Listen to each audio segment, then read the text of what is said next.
Muy buenas tardes, otra vez. ¿Cómo están? Hermosas verdades que cantamos hoy, ¿verdad? Ok. Un amén por ahí, un amén dudoso por allá. A ver, les quiero preguntar algo antes de comenzar. ¿Cuántos de ustedes realmente piensan que, sobre todo la anteúltima canción que cantamos, que Cristo va a volver? ¿Sí? Hay un par de manos levantadas más. Amén. Gracias a Dios. Amén. ¿Realmente creen de corazón que Cristo va a volver? ¿No? Lo que dice ahí es que con voz de mando, con voz de trompeta, vamos a escuchar el llamado y vamos a ser reunidos en las nubes con el Señor. ¿Amén? Amén. Y tenemos el mandato de parte del Señor de anhelar su retorno, ¿verdad? Es lo que dice Apocalipsis varias veces, ¿no? Amén. Ven pronto, Señor Jesús. ¿Es eso, sí o no? ¿Es el anhelo de tu corazón? ¿Sí? Ya no tanto, más o menos. Que venga después de febrero, así me tomo las vacaciones, ¿no? Ok. Acuérdense lo que dijeron, porque ya los tengo atrapados donde quiero. Durante el mensaje vamos a ver algo de esto. Vamos a orar. Señor, te damos gracias por este tiempo.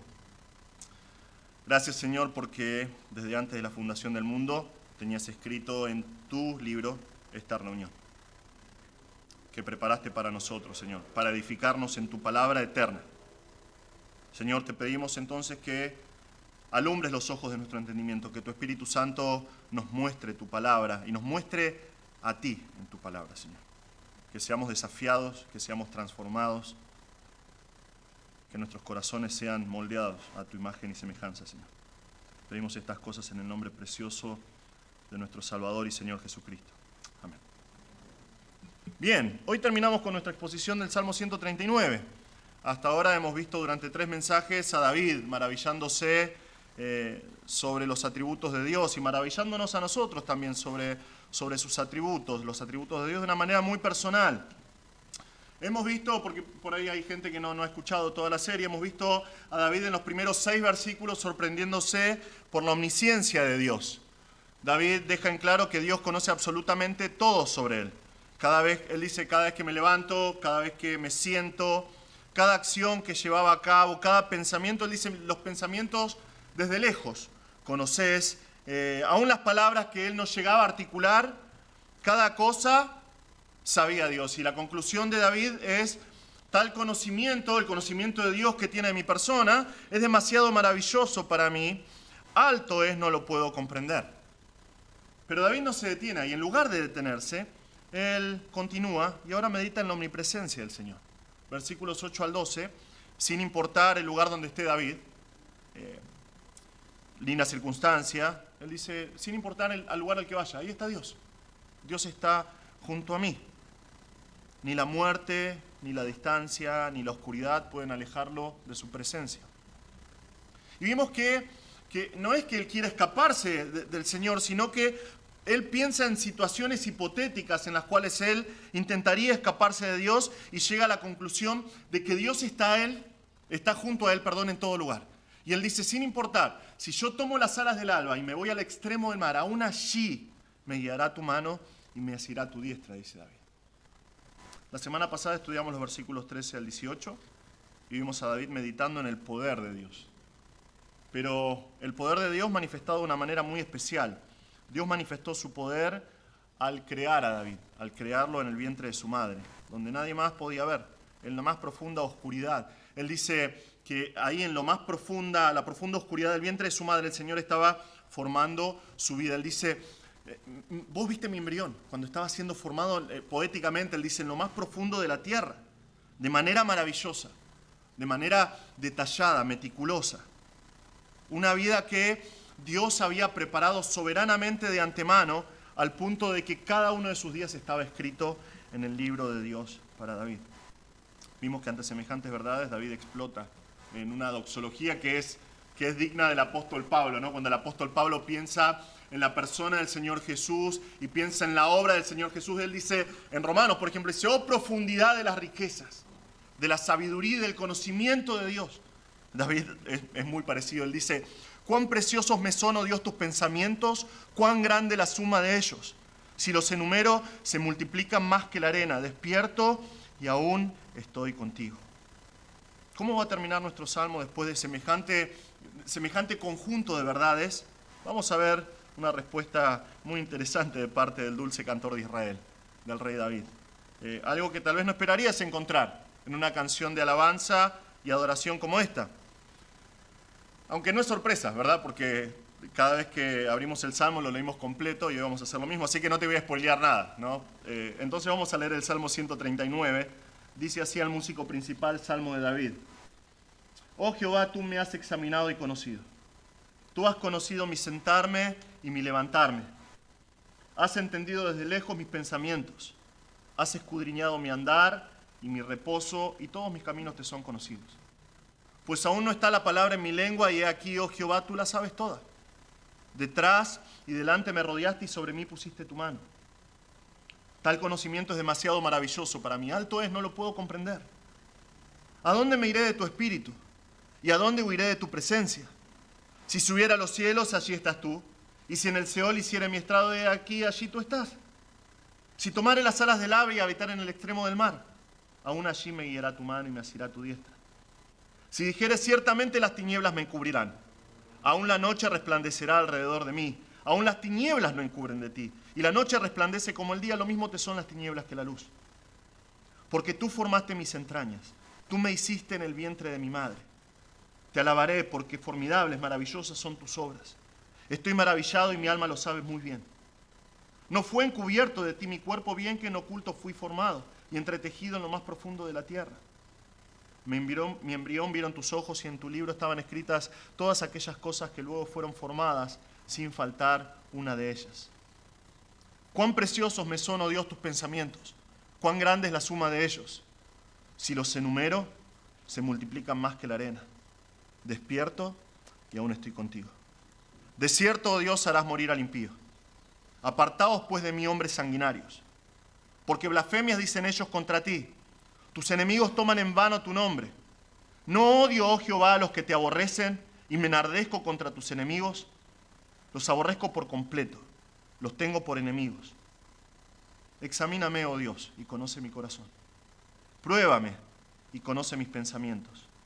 Y ve si hay en mí camino de perversidad, y guíame en el camino eterno. Amén. Les dije, son palabras muy duras.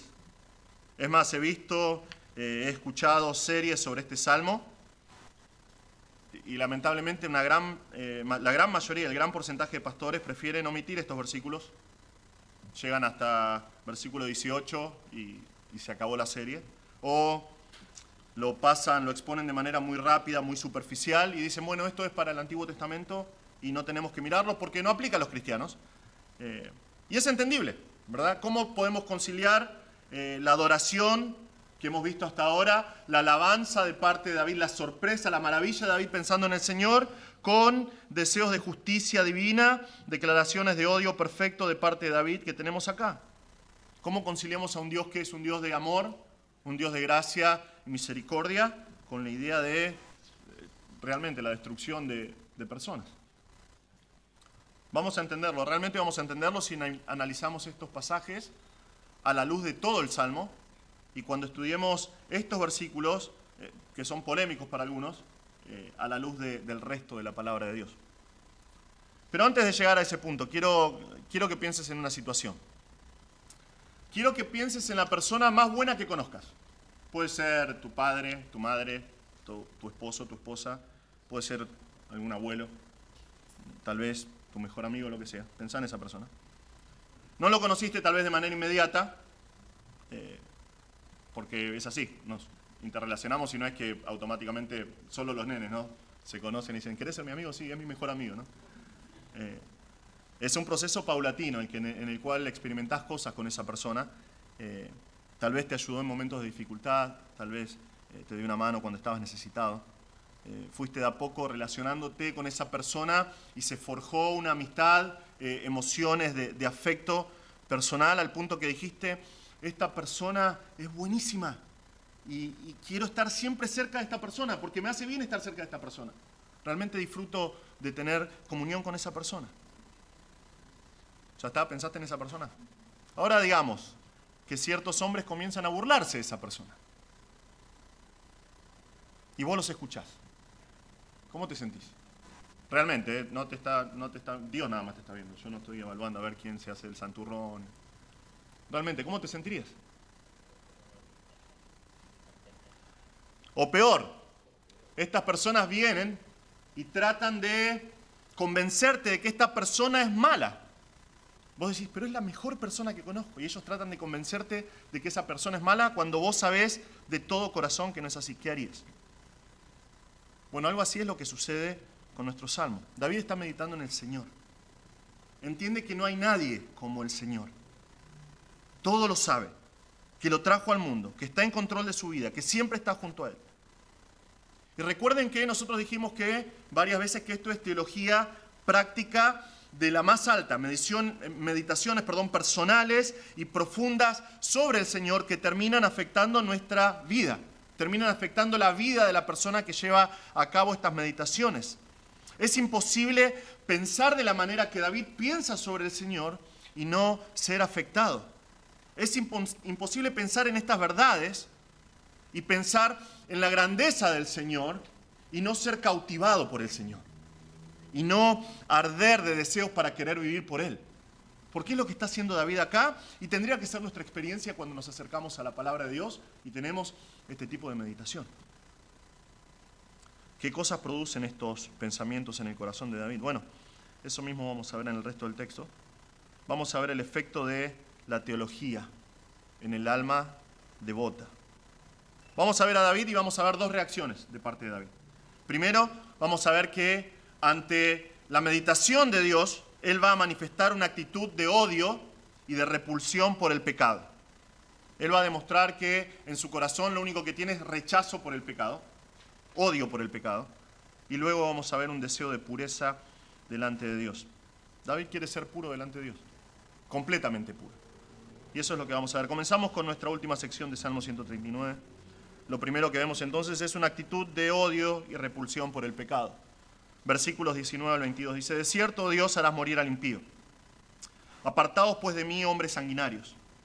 Porque blasfemias dicen ellos contra ti, tus enemigos toman en vano tu nombre. No odio, oh Jehová, a los que te aborrecen, y me enardezco contra tus enemigos. Los aborrezco por completo. Los tengo por enemigos. Es un giro sorprendente que da el Salmo, ¿no? Hasta ahora viene diciendo David, cuán preciosos me son, oh Dios, tus pensamientos, y cuán grande la suma de ellos. Es como si tratase inútilmente de contar la arena del mar, se multiplican constantemente, despierto y estoy contigo, y de repente tiene esta frase, y es sorprendente sobre todo cuando entendemos que esta frase, de cierto, oh Dios, harás morir al impío, no es una afirmación teológica de parte de David. No es que David está diciendo, yo sé que Dios va a hacer morir al impío. No. Es muy claro en el hebreo que esto es una exclamación de deseo de parte de David. Es como si David dijera, oh Dios, si tan solo destruyeras al malvado. La palabra para malo, malvado, es una persona culpable de un crimen, merecedor de castigo, y David está diciendo exactamente eso. Dice, oh Dios, si tan solo, si solamente destruyeras al impío. ¿Cómo es posible que un hombre piadoso como David tenga semejantes deseos? Bueno, este tipo de oraciones están constantemente en la Biblia. Este tipo de salmos específicamente son conocidos como salmos imprecatorios. El libro de los salmos está lleno de salmos imprecatorios. La palabra imprecar, nosotros no, es una palabra que no usamos muy a menudo, ¿verdad? ¿Cuándo fue la última vez que imprecaste algo? Bueno, ahora vas a ver. Tiene la idea de invocar deseos de maldición o deseos de destrucción sobre algo o sobre alguien. Y esto, otra vez, la palabra de Dios está llena de oraciones imprecatorias. Específicamente los salmos, tenés un montón de frases sueltas por ahí a lo largo de todo el salterio, pero salmos que son específicamente, exclusivamente imprecatorios son 14. Entonces, casi el 10% de los salmos tiene este tipo de oraciones. Y yo entiendo que no es popular esta manera de pensar. Para muchos es solamente, el espíritu del Antiguo Testamento y no tiene nada que ver con el mensaje del Nuevo Testamento. Hay muchas personas que despotrican en cuanto a Dios y dicen, no, el Dios del Antiguo Testamento es un Dios severo y es un Dios de odio y que consuma a sus enemigos. Y después, bueno, un par de siglos después, cuando tenemos el Nuevo Testamento, ya es un Dios de casi hippie, ¿no? Y amor y paz, y está todo bien. Y vino Jesús y es todo amor ahora. Pero este tipo de pensamiento es inconsistente. Es inconsistente con el mensaje completo de la palabra de Dios. Esto es lo que dijo un comentarista. Dijo, algunos dicen que estos salmos simplemente reflejan un espíritu indigno que predominaba en los tiempos del Antiguo Testamento, pero que ahora ha sido reemplazado por el espíritu amoroso del Nuevo Testamento. El problema con esta conclusión es doble. Primero, aún el Antiguo Testamento llama al pueblo de Dios a amar a sus enemigos, por ejemplo, Proverbios 24. Segundo, el Nuevo Testamento cita 13 veces las imprecaciones del Antiguo Testamento. Fin de la cita. ¿Qué es un salmo imprecatorio entonces? Bueno, es simplemente una oración al Señor. No pidiendo venganza personal. No vas a ver a David acá diciendo voy a salir con mi espada y voy a dejar un tendal de todos los enemigos de Dios. No. Él está expresando un deseo de que la justicia reine, que el nombre de Dios sea vindicado. Es, como vemos en nuestro salmo, una pasión de ver a Dios triunfando sobre sus enemigos. Si este concepto de los salmos imprecatorios te parece difícil o te suena como demasiado rudo, es porque la iglesia en general ha normalizado el pecado. Lamentablemente. Simplemente no entiende o ignora lo que dice la Biblia en cuanto a la santidad de Dios y la gravedad del pecado ante los ojos de un Dios que es santo. Lamentablemente la iglesia en general no entiende la gravedad del pecado. Es un tema que prefieren dejar de lado y cuando hablan acerca del pecado dicen, sí, Dios te perdonó todos los pecados. Pero el pecado es un tema serio y es un tema grave porque Dios es un Dios santo. Salmo 5:4 nos dice, porque tú no eres un Dios que se complace en la maldad. Por ende, ¿qué dice el Salmo? El malo no habitará junto a ti. Habacuc 1:13 dice, el profeta Habacuc está hablando acerca de Dios y dice, muy limpio eres de ojos para ver el mal. Por supuesto, sus ojos son en Apocalipsis como llama de fuego. Sus ojos todo lo ven, todo lo escudriñan, no puede ver el mal. Y es muy santo el Señor y Habacuc dice, muy limpio eres de ojos para ver el mal, ni puedes ver el agravio. Dios es un Dios santo, apartado de todo tipo de mal. Y no solamente no puede ver el mal, porque muchas veces la iglesia misma comete el error de decir, sí, Dios aborrece el pecado, pero ama al pecador, y es así, es parte del mensaje del Evangelio, pero sin embargo, Salmo 7:11 dice, Dios es juez justo, y Dios está, ¿qué? Airado contra el impío todos los días.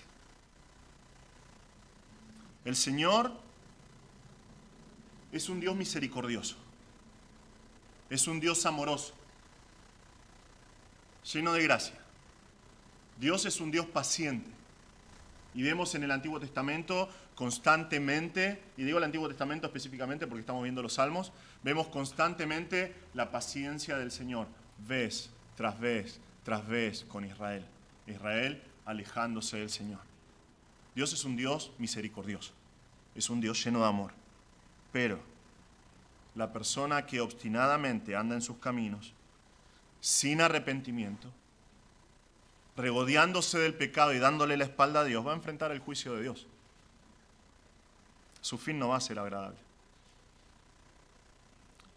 Y tal vez nosotros no pensamos de esta manera, ¿verdad? Decís, bueno, pero yo no oro este tipo de salmos. Yo no oro así. Ahí es donde los agarré.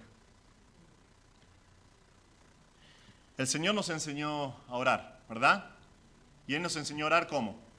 Venga tu reino. ¿Orás así? Recién me dijiste que sí, ¿no? Creo que no entendés completamente lo que significa eso. Cuando decís, venga tu reino. Antes del reino milenial de Cristo, nosotros estamos en Dulos estudiando Apocalipsis. Ayer terminamos con Apocalipsis 18. Y ahora se vienen uno de mis pasajes favoritos de toda la Biblia. 19 en adelante, Apocalipsis es verdad tras verdad preciosa, ¿no? Cristo viene. Cristo va a volver. Pero antes de que establezca su reino milenial, en Apocalipsis 19, Él va a masacrar a sus enemigos. La palabra de Dios nos dice que los va a aplastar como uvas.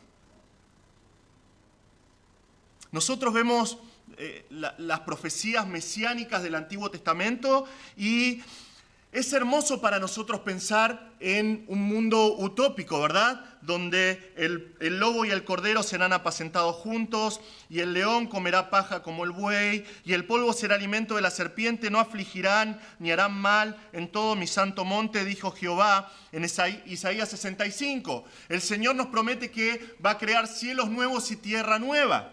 El Señor dice que va a ser un momento tan perfecto de la historia que el niño va a jugar con una cobra. Y la cobra, uno de los reptiles más mortíferos que hay, no le va a hacer nada. Y vos decís, wow, yo quiero eso.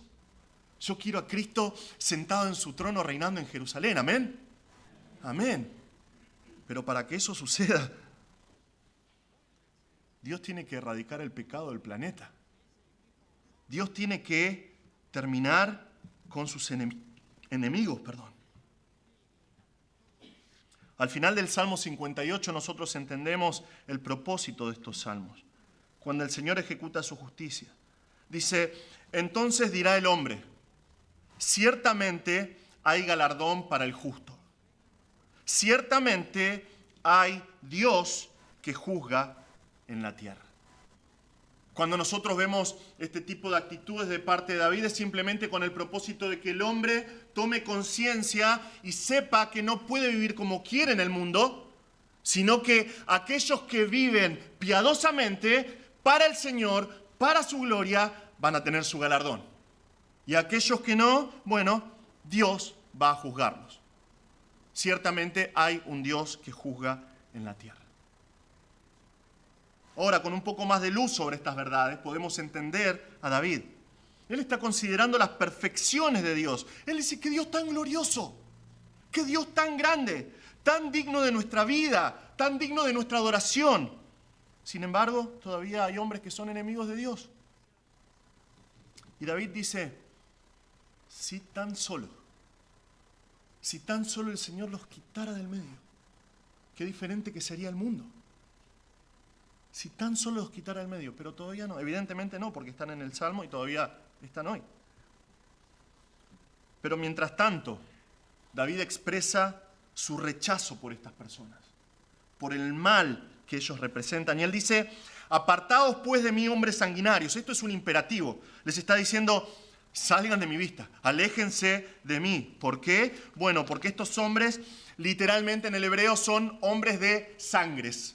Hombres de sangres, personas que por naturaleza tienen un deleite en derramar sangre, son asesinos. ¿Recuerdan la semana pasada Génesis 9 que vimos? ¿Qué debía pasar con los que derramaban sangre? Tenían que morir. Tenían que morir por atentar contra personas que fueron creadas a imagen y semejanza de Dios. Y eso es justamente lo que Dios va a hacer. Pero David no quiere saber nada con ellos. Le dice, apártense de mí, hombres sanguinarios.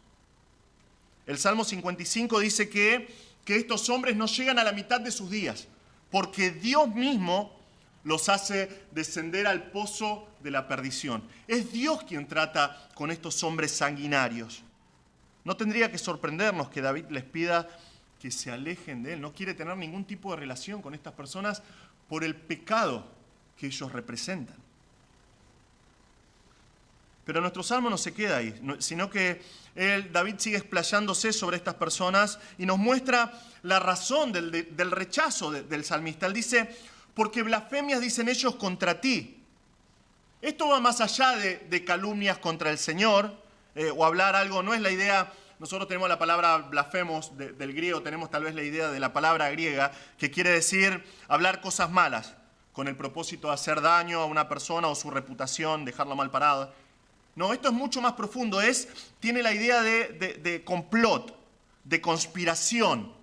Es un corazón rebelde o varios corazones rebeldes juntos que en lo secreto planifican hechos contra alguien, con el propósito de derrocarlo o de eliminarlo. Y en este caso son personas que blasfeman contra Dios. Este tipo de charlas que tienen, este tipo de cosas que hacen juntos es contra la persona de Dios. Tienen la costumbre de hablar contra Dios, contra la voluntad de Dios, contra la palabra de Dios. Son burladores. Estos son realmente, si lo pensás, son el equivalente de los hombres de Romanos 1. Personas que han escuchado al Dios de David. Ahora, quiero que entendamos esto. Es imposible en este tiempo vivir en Jerusalén y no escuchar acerca del Dios de David. Porque Dios había hecho conocer a su Señor, había hecho conocer a su Dios y su Señor en toda la tierra. Sin embargo, estas personas blasfeman contra Dios. Lo rechazan por completo. Ellos escucharon del Dios de David y es como dice el apóstol Pablo, no aprobaron tener en cuenta a Dios. Entonces Dios los entregó una mente reprobada para hacer cosas que no convienen.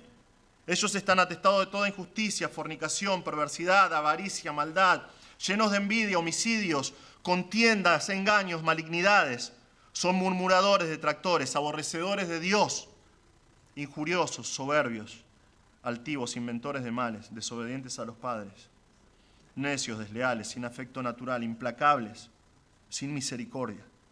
Quienes habiendo entendido el juicio de Dios, otra vez, David habla acerca de Dios y ellos entienden el juicio de Dios, que los que practican tales cosas son dignos de muerte.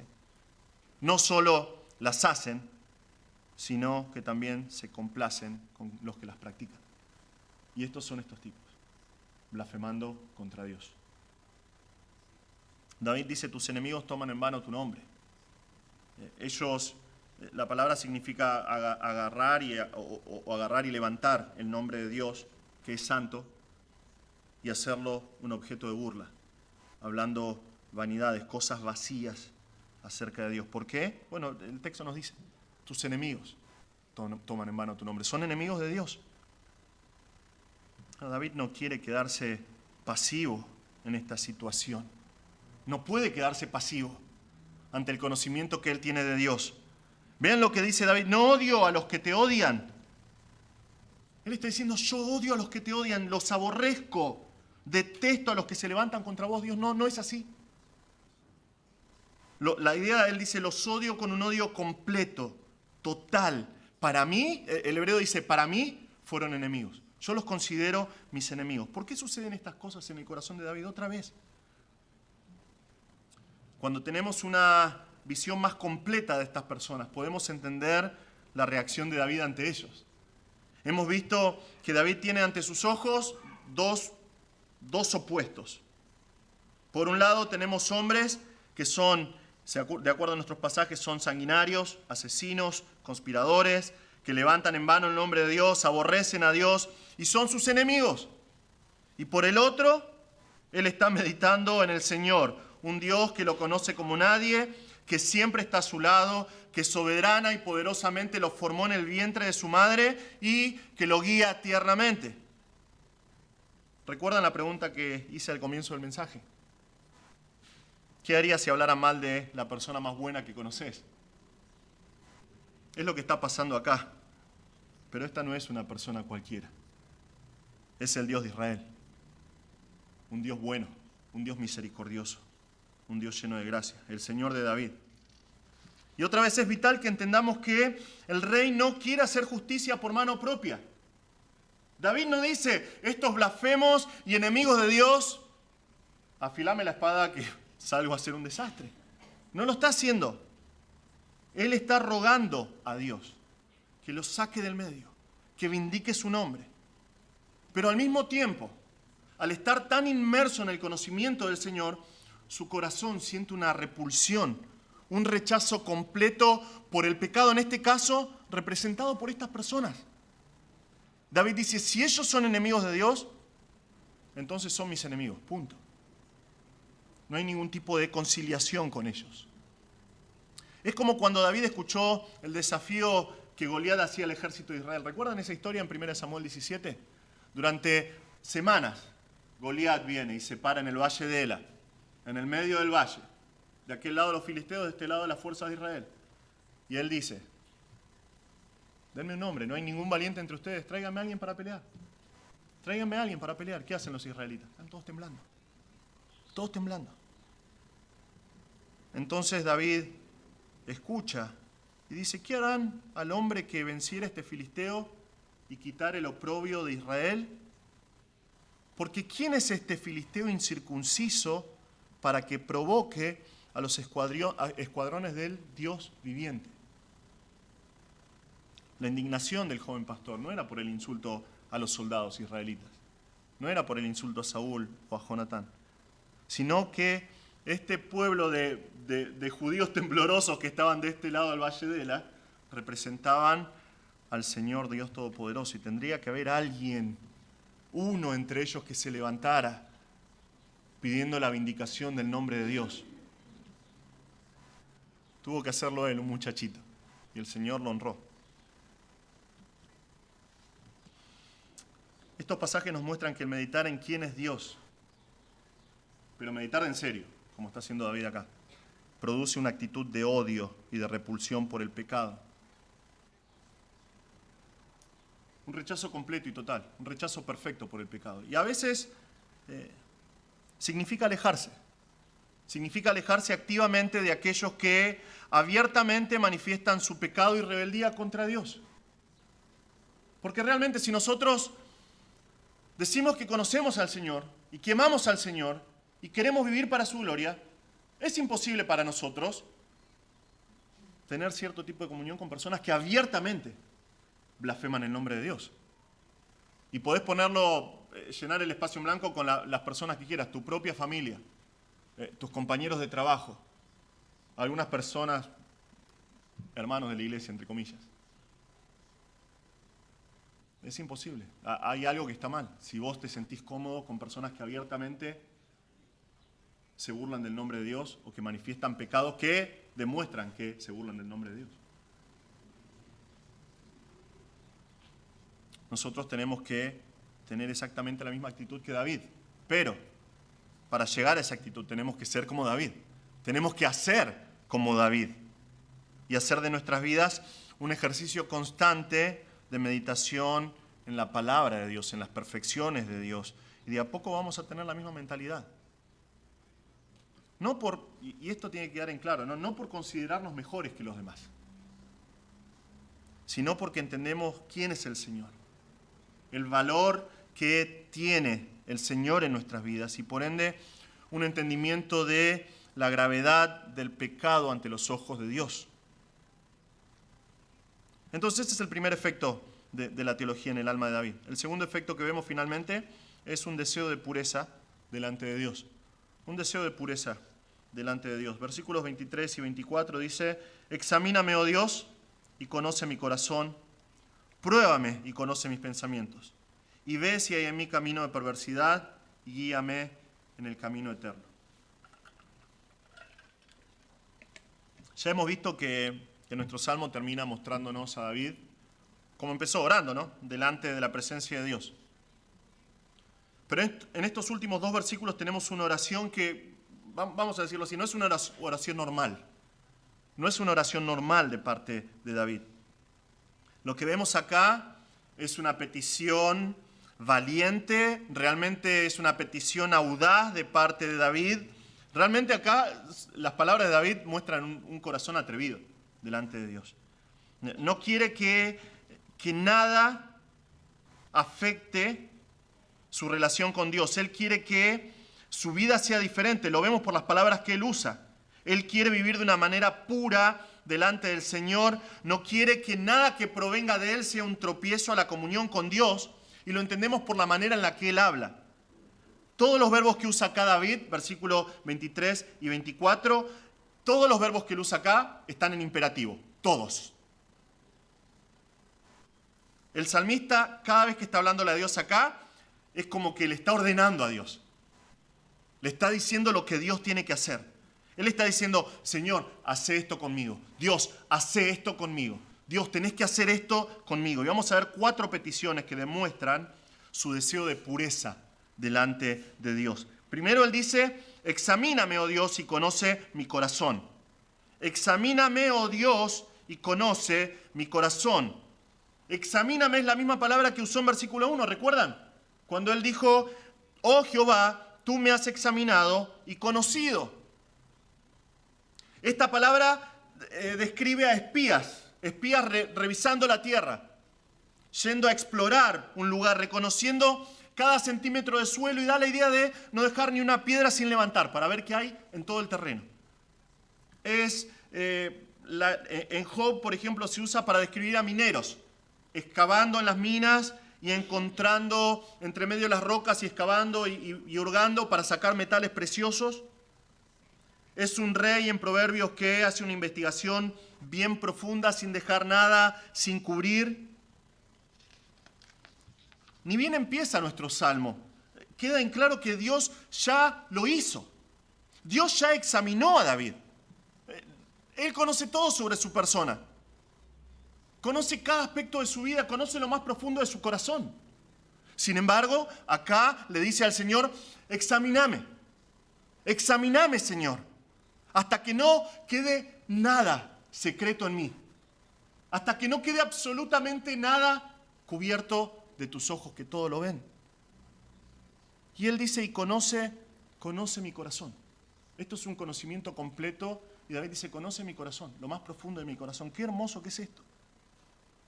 Le pide que mire lo que hay en lo más profundo de su ser, sus motivos, sus pensamientos, lo que nadie más ve. Esto es algo que David solamente puede pedirle a Dios. Y lo hace de manera atrevida. Le dice, examíname y conocé mi corazón. Porque tal vez nosotros podemos compararnos entre nosotros. Tal vez le decís a tu esposa, che, ¿cómo pensás que ando espiritualmente? ¿Cómo estoy? ¿Un 7, un 8? ¿No? Tal vez menos. Pero David le dice a Dios, fíjate, examiná mi corazón, lo más profundo, donde nadie más puede ver. Y yo me pregunto, ¿en serio? ¿En serio le querés preguntar algo? ¿Vos pedirías algo así a Dios? Porque si el Señor lo hace, ¿no? Y otra vez, nosotros podemos engañar a cualquier persona, ¿no? Fácilmente. Pero a Dios no podemos engañar. Él ve absolutamente todo. Y sin dudas, sin lugar a dudas, el Señor va a encontrar en David algo que no está bien. Y si el Señor examina tu corazón y el mío, va a conocer tu corazón y el mío, y sin lugar a dudas va a encontrar algo que está mal también. Áreas en nuestra vida que están mal. Algún rinconcito de pecado que guardamos solamente para nosotros. Pero esta actitud de David muestra su deseo de pureza delante del Señor. Un deseo de integridad. Un deseo de que no haya nada oculto. Nada que lo separe de Dios. Esta actitud aún muestra la voluntad de arrepentirse y cambiar, ¿verdad? Porque él dice, examíname y mirá y conocé mi corazón. Quiero que veas, decime si hay algo que encontrás en mi corazón que está mal. Y si Dios le dice, bueno, sí, este área de tu vida está mal, ¿qué va a decir David con este corazón? No, pero eso me lo estoy guardando para mí, porque... No, él dice, se va a arrepentir delante de Dios, va a cambiar. Cuánto deseo de ser puro delante del Señor que él tiene. Y luego dice, probame. Dice, pruébame y conoce mis pensamientos. Esta palabra, probar, es poner bajo examen algo, con la intención de conocer la calidad. Conocer de qué material está hecho. Se usaba en tiempos antiguos para probar metales preciosos. ¿Cómo los probabas? Bueno, Proverbios 17:3 dice que el crisol para la plata, la hornaza para el oro, pero Jehová prueba los corazones. Vos tenés un buril, un crisol, una hornaza, que es un material, una aleación de metales que soporta mucha temperatura. Ahí pones oro, pones plata, lo pones al fuego y funde absolutamente todo. Lo haces para determinar la pureza, lo haces para obtener algo puro, quemar todo tipo de impurezas. Y así ora David.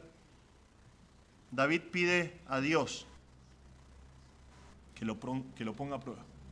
Dice, probame. Probame, Señor, poneme a prueba.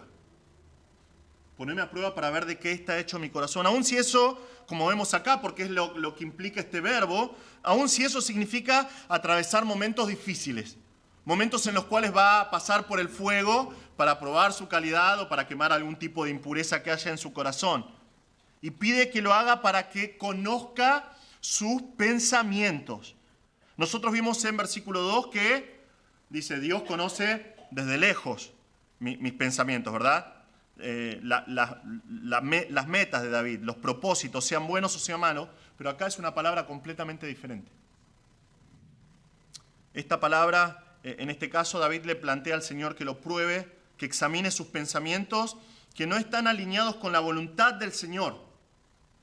Que lo pruebe, aún otra vez si significan situaciones difíciles, para ver si realmente está confiando en el Señor o tiene ansiedades por otras cosas. Porque es lo que significa la palabra, estos pensamientos, esta palabra significa pensamientos que lo agitan. Es sharaf la palabra en el hebreo y tiene la idea aún hasta el día de hoy significa quemar o estar chamuscado. Es estar con pensamientos que te agitan y que te queman, que te hacen estar estresado, lleno de ansiedad. Es una palabra que aparece solamente 2 veces en el Antiguo Testamento, acá y en Salmo 94, y en Salmo 94 nos da una idea de lo que significa y cómo se usa. Dice Salmo 94, 18 y 19, dice, cuando yo decía, mi pie resbala, tu misericordia, oh Jehová, me sustentaba. En la multitud de mis pensamientos dentro de mí, tus consolaciones alegraban mi alma. Cuando atravesaba momentos de inseguridad, el salmista en Salmo 94 y pensaba que Dios no estaba con él. En momentos, acá dice en la multitud de mis pensamientos, cuando sus pensamientos, cuando la ansiedad estaba ganando su corazón, ahí estaba el Señor, sosteniéndolo, consolándolo con su gesed, con su misericordia, con su gracia. Y esa misericordia y gracia del Señor dice, en mi ansiedad, tu gracia consolaba mi alma, daba consuelo a mi alma. Y acá David dice, probá la calidad de mis pensamientos.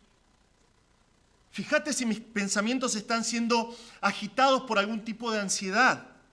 Fíjate si hay algo en mí que no está confiando plenamente en vos y que me causa pecar por ser ansioso, está diciendo David acá.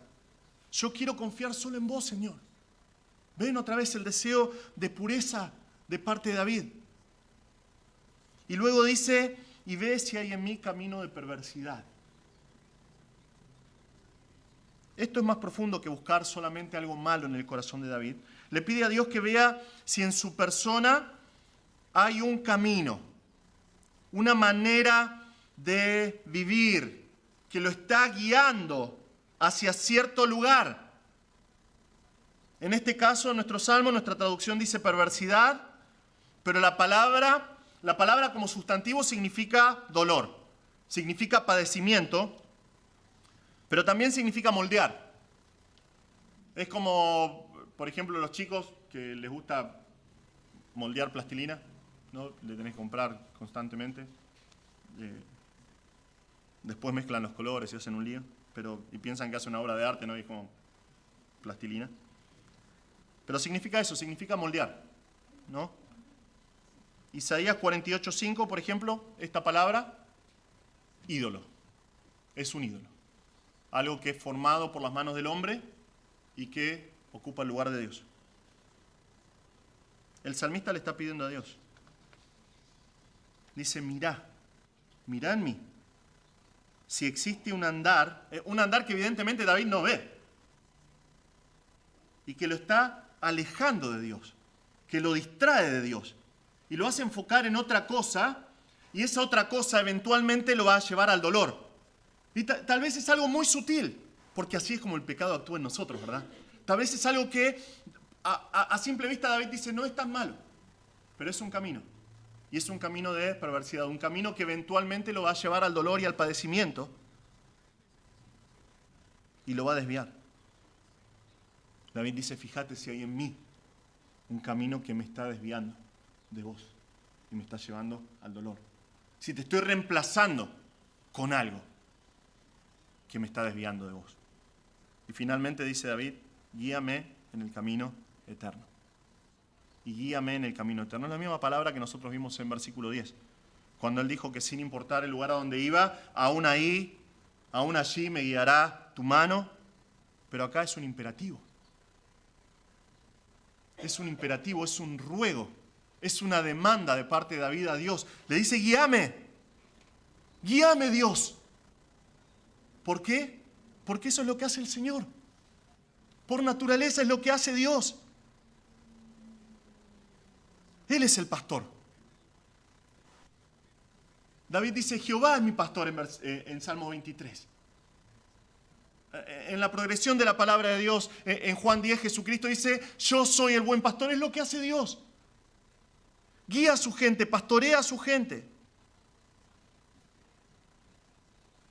Esta palabra solo en los Salmos aparece 18 veces. La palabra guiar. Siempre, casi siempre, para describir a Dios guiando. Él es el pastor. Es lo que Él hace con los suyos. Él los guía. Él los guía. Él los lleva. Vimos hace un par de semanas que Él los lleva, que Él los guía tiernamente, pero es el trabajo del pastor. Llevarlos por sendas de justicia. Llevarlos a lugares de reposo. Llevarlos a lugares donde van a poder descansar y crecer. Muchas veces ese pastoreo de parte del Señor significa que cuando hay alguna oveja descarriada, bueno, con su vara o con su callado le va a dar un par de golpes para encaminarlo otra vez. En general es tiernamente, llevándolo tiernamente, pero es siempre guiando. Y David le dice a Dios acá, guíame. Y el pedido es que si hay camino de perversidad o de maldad que lo está desviando de Dios, que lo guíe en el camino eterno. Si hay algo incorrecto, mostrámelo, Señor, guíame en el camino eterno. Este es el camino de los justos. Es la senda de los santos del Antiguo Testamento, de los patriarcas, de los profetas. Jeremías 6, si tenés un tiempo en la semana, te recomiendo que leas Jeremías 6, es impresionante este capítulo. Nos dice, Jeremías 6, 16, dice, así dijo Jehová, paraos en los caminos y mirad, y preguntad por las sendas antiguas, las sendas eternas, cuál sea el buen camino, y andad por él, y hallaréis descanso para vuestra alma. Mas dijeron, no andaremos. Lamentablemente esto es Israel en uno de sus picos de rebeldía contra Dios. Pero Jeremías dice, vayan y pregunten cuál es el camino eterno.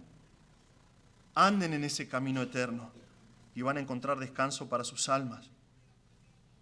Ellos dijeron, no andaremos, pero David dice, yo quiero que vos me guíes, Señor. Guíame en el camino eterno. Esta frase apunta a vivir una vida piadosa en la tierra, pero con la vista puesta en lo eterno. Es lo que significa esta palabra. Esta palabra en hebreo, olam, significa eso. Es un tiempo antiguo. Los hebreos en este tiempo es un idioma arcaico y usaban una palabra por un montón de definiciones. Entonces para ellos olam significaba un montón de cosas. Olam significa el mundo y era el mundo muy limitado para ellos. No conocían, no tenían internet. No es una novedad. Pero era muy limitado, entonces para ellos todo el mundo que veían era olam. La eternidad, el concepto de estar con Dios para siempre es olam. Y el universo completo que Dios creó para ellos es olam. Y Él dice, en ese camino eterno, Señor, por favor, guíame. ¿Cuál es la manera de vivir que Dios quiere de mí? Que se asemeje más a vivir en la eternidad con el Señor. Escuché esta semana una frase que dice, es imposible que nosotros digamos que queremos vivir la eternidad con el Señor si no estamos dispuestos a vivir en esta vida con el Señor. Y es lo que dice David, guíame en el camino eterno, que mi vida en este mundo refleje que mi esperanza está puesta en la eternidad junto a vos. Guíame, Señor, en ese camino eterno. David dice, examina mi corazón para ver si hay algo oculto. Probame para ver si hay ansiedades que no me dejan confiar en vos. Mirame y fíjate si hay algo que me está desviando de vos, algún ídolo del corazón, algo que me va a llevar al dolor. Y guíame en el camino que lleva a la eternidad. Todas estas cosas demuestran que la meditación en el Señor produjo en David un deseo de pureza cada vez mayor, un anhelo de transparencia delante del Señor, sin cosas ocultas, sin dobles intenciones, solo una vida sencilla y pura ante los ojos de Dios. Algunas consideraciones prácticas en cuanto a nuestros salmos. Hemos visto palabras bastante duras de parte de David. Palabras que tienen un desafío teológico profundo. ¿Cómo ponemos en práctica estas verdades que oímos en este salmo? ¿Cómo ponemos en práctica un salmo imprecatorio? ¿No? Decís, bueno, se acercan las fiestas, es una buena oportunidad para diseñar unas cartitas, unas tarjetitas imprecatorias, ¿no? Para enviar a tus vecinos. Querido vecino, estoy orando por el juicio de Dios sobre vos. Por favor, no. No, el Señor nos dice cuál tiene que ser nuestra actitud como creyentes de este lado de la cruz. Él cuando nos enseñó a orar y en el Sermón del Monte dice, oíste que fue dicho, amarás a tu prójimo y aborrecerás a tu enemigo. Pero yo os digo, amad a vuestros enemigos, bendecid a los que os maldicen, haced bien a los que os aborrecen y orad por los que os ultrajan y os persiguen. Entendemos el fervor de David. Él está indignado por los enemigos de Dios y reaccionó de manera acorde. Nosotros estamos de este lado de la cruz. Cristo ya vino, Cristo murió. Es el mensaje que tenemos que compartir con otros. Nosotros debemos orar por nuestros enemigos y aquellos que nos aborrecen por causa de Cristo. Tenemos que orar por ellos. Otra vez, aquellos que nos aborrecen por causa de Cristo, no por nuestro propio pecado. Muchas veces escucho personas decir, estoy pasando por tribulación, mi supervisor, mi encargado no me quiere en la fábrica, es una prueba muy grande. Y si no trabajas, vas a tener problemas, eso es pecado, no es persecución. No, mi vecino no me quiere, y ¿sos testimonio para tu vecino? Y es como, no, tenemos que mostrar a Cristo. Aquellos que nos aborrecen por causa de Cristo, tenemos que orar por ellos. Tenemos que mostrar el amor de Cristo. Pero tenemos que entender, tiene que quedar en claro que nuestro amor nosotros tenemos que amar como Cristo nos amó, ¿no? Cuando vinimos a Cristo estábamos hasta acá enterrados en pecados, muertos en delitos y pecados, y Él nos recibió, nos dio vida nueva, nos transformó, ¿verdad? Tenemos que mostrar ese mismo amor, pero nuestro amor manifestado no va a evitar el juicio de Dios. Es lo que dijo Pablo en Romanos 12. Dice el apóstol, si es posible, otra vez lo que hablábamos recién, ¿no? de ser testimonio, si es posible, en cuanto dependa de vosotros, estad en paz con todos los hombres. No os vengáis vosotros mismos, amados míos, sino dejad lugar a la ira de Dios. Porque escrito está, mía es la venganza, yo pagaré, dice el Señor. Así que si tu enemigo tuviere hambre, dale de comer. Y si tuviere sed, dale de beber. Pues haciendo esto, dice el apóstol Pablo, ¿qué dice? Tu enemigo va a decir, ¡wow, gloria a Dios!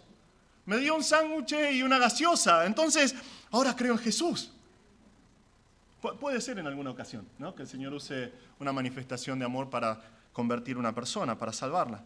Pero este pasaje nos dice que la gran mayoría de las veces, ascuas de fuego amontonarás sobre su cabeza. No seas vencido de lo malo, sino vence con el bien y el mal. Aún de este lado de la cruz, es Dios quien se encarga de ellos. Nosotros oramos y mostramos el amor de Cristo. Pero no tenemos que perder el punto de este mensaje. El meditar en quién es el Señor. ¿Quién es el Señor? Tiene que producir en nosotros un rechazo total por el pecado externo, por un lado. Es lo que hizo David. Al considerar a su Dios, dijo, no quiero saber nada con los pecadores. No quiero saber nada con su estilo de vida. No voy a participar en nada con ellos. Son abiertos y declarados enemigos de Dios, son mis enemigos. Yo voy a orar por su salvación. Son mis enemigos. Y es lo que tiene que manifestar nuestro corazón. Un rechazo por el pecado otra vez. No, la palabra de Dios no concibe la idea de que una persona se llame creyente salvo por gracia, nueva criatura, y que a la vez se regodee en el pecado. Es una inconsistencia completa. Es una imposibilidad teológica. Lo más probable es que esa persona no sea renacida. La semana pasada, el sábado pasado, tuvimos en Impacto predicó el hermano Marcelo Piguel, un excelente mensaje acerca de convicciones, acerca de mantenerse puro para el Señor, citando varios ejemplos de pecados que el Señor aborrece y que un creyente ni siquiera tiene que participar. Entre los jóvenes del grupo Impacto había un joven que escuchó el mensaje, o estaba acá por lo menos, evidentemente. Y durante toda esa madrugada se dedicó a subir fotos en Instagram en un ambiente que avergonzaría a algunos no creyentes, por decir, por lo menos. Entonces, mi esposa, nosotros somos líderes de jóvenes y vamos a siempre animar a los jóvenes en su andar, le escribió y le dijo: quiero que me digas en cuál de todas estas fotos hay algo que glorifica a Dios. ¿Cuál fue la respuesta? La bloqueó. Cualquier otra cosa que nosotros hagamos que no sea un rechazo completo del pecado, demuestra que no entendemos la gravedad del pecado. Que no entendemos que Dios es un Dios santo y ante sus ojos el pecado es una aberración. ¿Qué tan grave es el pecado ante los ojos de Dios? Es tan grave que para reconciliarnos con Él, Él tuvo que enviar a su Hijo. Su Hijo vino y tomó carne como nosotros, pero sin pecado. Vivió una vida perfecta y fue a una cruz. Él fue azotado, fue escupido, fue golpeado, fue clavado a una cruz. Y fue levantado y exhibido públicamente en esa cruz. Y mientras derramaba su sangre y cargaba con el pecado nuestro sobre sí, Dios, que es un Dios santo, por primera vez en toda la eternidad y en toda la historia le dio la espalda al Hijo. Porque Dios no puede mirar el pecado. Y para solucionar el problema del pecado del hombre, Dios envió a su Hijo a morir por nosotros. Así de grave es el pecado. Tal vez estás acá y estás escuchando a este pastor decir solamente pecado, pecado, pecado, pecado. Bueno, esa es exactamente la esencia del Evangelio. Cada uno de nosotros nace en pecado. Nace separado de Dios y digno del castigo y del juicio que David está hablando acá. Pero Dios, que es rico en misericordia, envió a su Hijo a morir por vos. La palabra de Dios dice que si vos creés en Cristo y te arrepentís de tus pecados y venís ante el Señor pidiendo perdón, Él te va a perdonar. Él te va a dar vida nueva. Si estás acá o si estás escuchando nuestra transmisión y nunca conociste a Cristo, por favor, no le des la espalda al sacrificio de Cristo por vos. Él murió por tus pecados. Él te ofrece su perdón. Él te va a dar vida eterna si venís en arrepentimiento ante Él. Él va a transformar tu vida y te va a hacer muy parecido a David.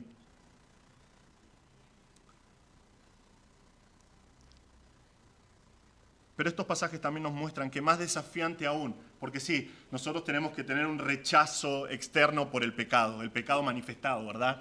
Y para nosotros es fácil. La tendencia del ser humano siempre es mirar el pecado del otro y no el nuestro, pero la meditación teológica tiene que llevarnos a tener el mismo corazón que David, tener un anhelo por una pureza cada vez mayor. Ir delante del Señor, desear como lo hace David, que sea Dios el que examina y prueba nuestra vida. Que sea Dios, que nosotros podamos a la luz de la palabra de Dios ser desafiados a enfrentar en nuestra vida cualquier cosa que no glorifica a Dios, para poder vivir vidas que son más santas.